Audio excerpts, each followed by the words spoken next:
بل دا خبره کومه لکه لس کاله موږ حکومت وکړو په تحریک انصاف حکومت په صوبه کې وچلېده خو لس کاله پس به موږ خپلو بچو ته چې موږ لس کاله حکومت کړی کوتاړې ته به لاړې ایسیچو به ویل زه ایم پي اے څه خبرې نه کوم ایم پي اے به ویل زه ایسیچو څه خبرې نه کوم ولې چې د میرزا غوندې سړي به زموږ په ایم پي اګانو پسې خندا کوله لکه منسټر صاحب ته چې موږ کالو که هغه ویل زه جي پي ته به خبرې کوم نو آی جي پي ته به چې ته کال کوو نو په هغې کې به ځان له 20 ورځې ولګېدې نو دوی په 10 کالو کې تبدیلي دغه راغلی ده چې دوی څونه رشته دار و هغې نوکران کړل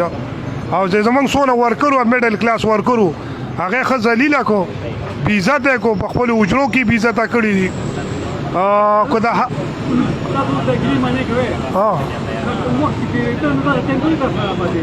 ټیم کې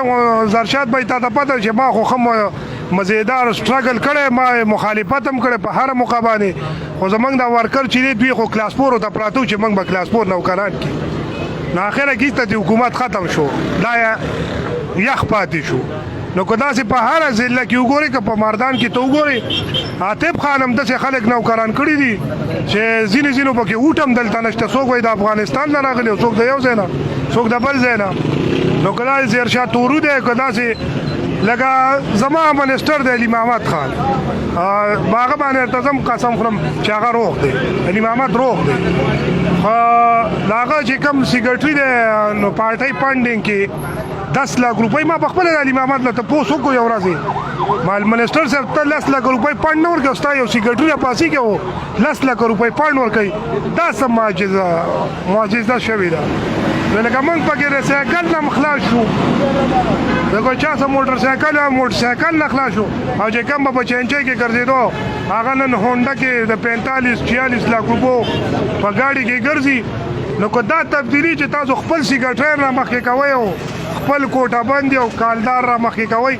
نو بیا د پارټۍ ته هم زموږ سلام دی موږ هم راتلونکي وخت کې بیا چې د بله پارټي منتخب کړو که چې ته پکې خوش یو موږ هم غله خو موږ د سیل نه اخلئ